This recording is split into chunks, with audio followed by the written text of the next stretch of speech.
Hello all, I'm going to take you for a little tour here. I'm at the top of the Colca Canyon, at the lookout that looks out over the Colca Canyon on the track down to Yawar. I want to explain a little bit of what happened to me, given that it didn't all go to plan. I did the tour by myself. Most do it with tour companies out of Arequipa. They leave at like 3 a.m. and they get in here at about 8, see the condors in the mountain, which is over the back of that hill there. And then they come into the town of Cabanaconde, which is the one you can just sort of make out behind the hill there. And then from Cabanaconde you really start the trekking in the Colca Valley. So I started there doing one of the treks out to a small town called San Juan de Chucho, which is actually just behind that ridge there. You start to catch a glimpse of a house or two down there.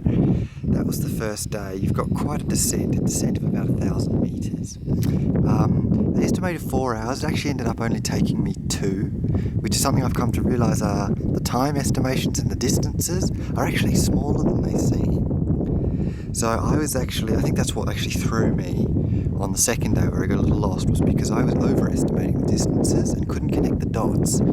Anyway, first day started in Cabanaconde, did a 2-hour trek down on the other side of that ridge on a track that looks much like the one you can see here, snaking into the side of the ridge. That one leads down to the oasis, which was going to be my stop on the second day, but the same sort of track is the one that leads along the other side of the ridge down to San Juan de Chucho. I arrived there, spent a night, met some other people in a tour. It was all very easy because it was only 2 hours. And on the second day I left at about 9:30 and started walking. The plan was to get to the oasis, which you can see down here. Again, they estimate about 3.5 hours of walking. I left at 9:30 and would have arrived at about 11:10. And I realised that when I had gotten, you can see kind of amphitheatre bowl shape and then the zigzagging path. It was about halfway down that path and I looked at my watch and I thought, damn, I don't want to finish a day's walking before midday. So I actually decided to backtrack and head along that higher path, which you can see along the mountain there, which heads from the town of, is it Malata in the distance that you can see there? And it heads across the ridge and down to Yawar. Yawar has thermal pools. Now Yawar you can just see tucked behind that little ridge there, and there are thermal pools on the banks of the river. I had planned initially to only go to the town before Yawar, thinking Yawar was too far for one day. Now this town was called Pakla, and I would estimate the town to be this little clump of houses here. I was assuming that from there, according to the map that I had, I could take the path down to the river, cross the bridge, and actually continue along a smaller track that appeared along the gorge here, which you can see disappearing, and it heads along below, around the bluff, along the gorge, and you end back up at the oasis. It's not actually a very big distance.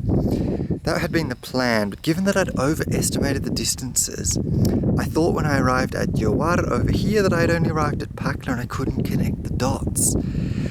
I eventually managed to figure out where I was because there are actually some geysers. I'll zoom in.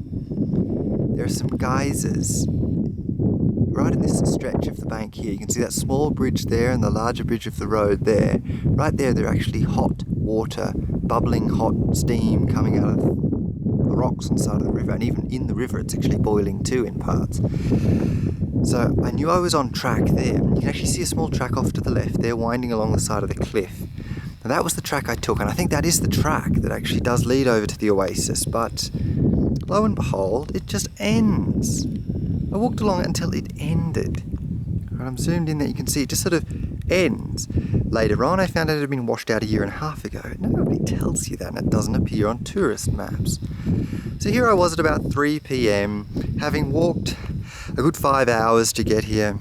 Didn't have the time to get back. Thought, okay, perhaps I can just go to Yawar. Now, when I was walking down this road that you can see here, you can't actually see that little settlement off to the left because it's hidden behind that cliff. It's deceptive.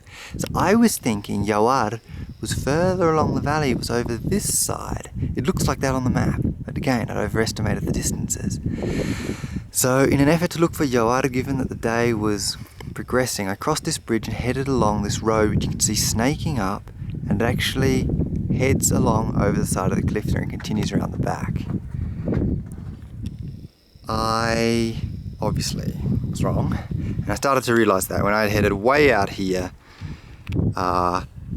I had my phone with me, so GPS, I could see Colca Canyon was increasingly further away, but I ended up being way over on that cliff over there, and it was late in the day, I'd run out of water, it was a bad situation. I did encounter water and someone actually came and gave me a lift in the end, but not a situation I want to repeat. I now know the track up to Colca Canyon from Yawad is this one along the side of the cliff. Heads down the side of the cliff and meets up with the... and meets up with the road here, but I missed that. I was unwilling to take a second track after the experience of the first, so anyway, that was the experience. Got back safe and sound, but it was interesting. Ciao.